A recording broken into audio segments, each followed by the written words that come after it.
Welcome to our enchanting tale where the wisdom of ancient India comes alive. In the land of Bharat, where timeless narratives have been passed down through generations, we find ourselves in the midst of a fascinating story from the collection of Tenali Ramakrishna.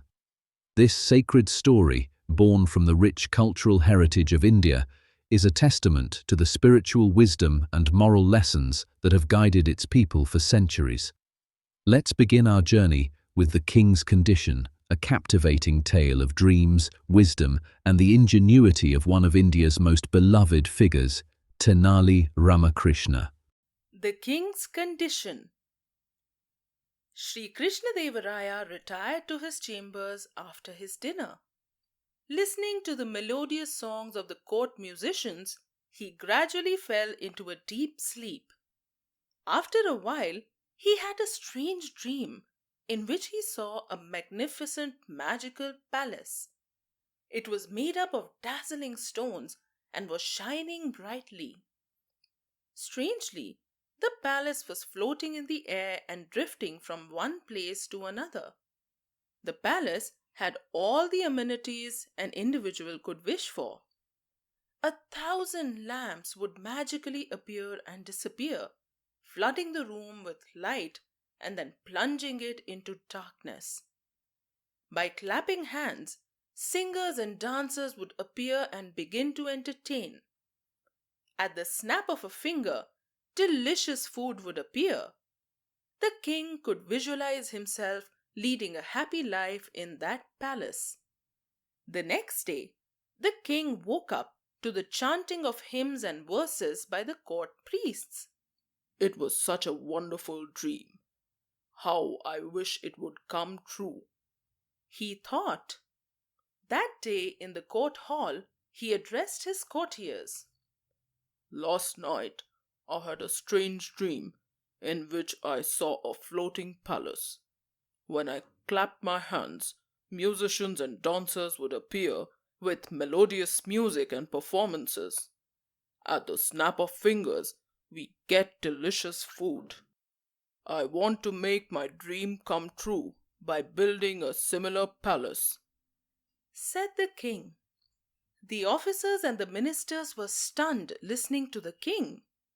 Noticing their stunned expression, the king asked angrily, Is there no one in this great kingdom who can turn my dream into a reality? He issued a public statement and said, I will reward 1,00,000 gold coins to anyone who can build my dream palace. This proclamation reached every nook and corner of the kingdom.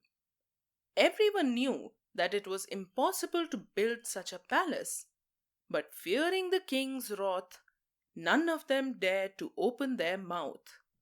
Appaji, his prime minister, tried to convince the king by saying, That kind of palace is possible only in dreams, Your Majesty.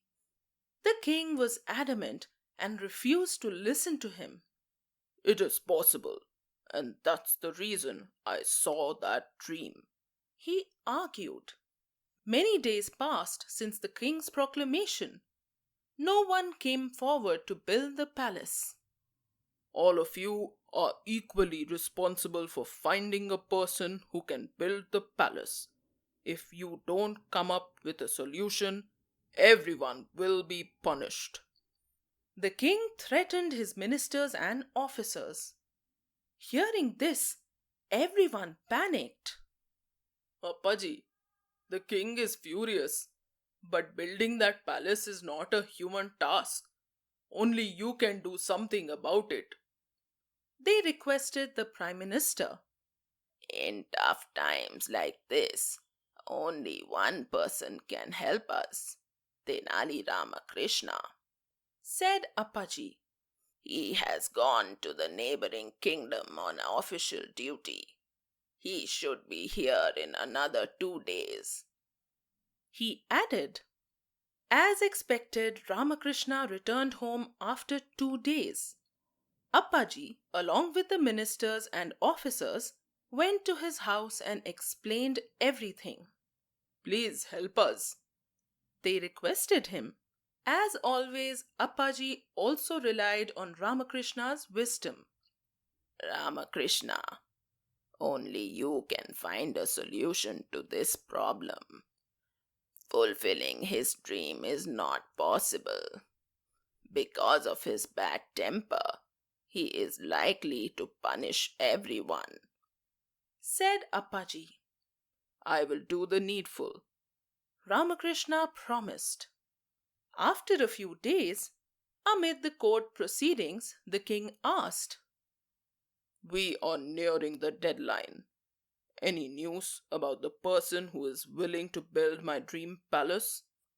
Just then, the guards came inside and reported, Your Majesty, an old gentleman wants to meet you. He was crying and seems to be unhappy. They reported. Send him in, said the king. The old gentleman entered the hall after some time. He was crying for justice. What brings you here? You seem to be a noble person. What was the injustice done to you? I assure you that you will get justice, promised the king. Your Majesty, I have been looted, cried the old man. Tell me the details, said the king. The hard-earned money which I saved has been robbed. I don't even have a penny left, he said. Tell me, who robbed you? Said the king angrily. This is a terrible crime, and whoever has committed this will be punished. Tell me his name, and I will see to it that he gets punished, continued the king. Your Majesty, I will tell you the name, but promise me that you won't be angry and punish me, requested the old man. The king thought for some time and said, I promise you, you won't face any problem. You are the culprit, Your Majesty, said the old man in a quivering voice. Everyone in the hall stood up abruptly. The king was furious, and the army chief drew his sword angrily. How dare you call me a thief? The king asked angrily. He calmed down a bit, recollecting his promise to the old man. You are accusing me unnecessarily. Tell me what happened exactly, the king requested the old man. It is not an accusation, Your Majesty. Last night I dreamt you and your army looted everything I had. A total of 5,000 gold coins, exclaimed the old man. The king was impatient and laughed loudly. Are you insane? Exploded the king. How can you consider your dream a reality? Dreams are not real. He added, If a floating palace in your dream can be real, why can't my dream be genuine? Asked the old man loudly. With those words, the king came to his senses and realized his foolishness. The old man removed his beard and hair and stood before the king. He was none other than Tenali Ramakrishna. Your Majesty, this seems to be the only way to make you understand that it is impossible to build your dream palace. Please forgive me, requested Ramakrishna. Sorry, it's my fault. All of you should forgive me.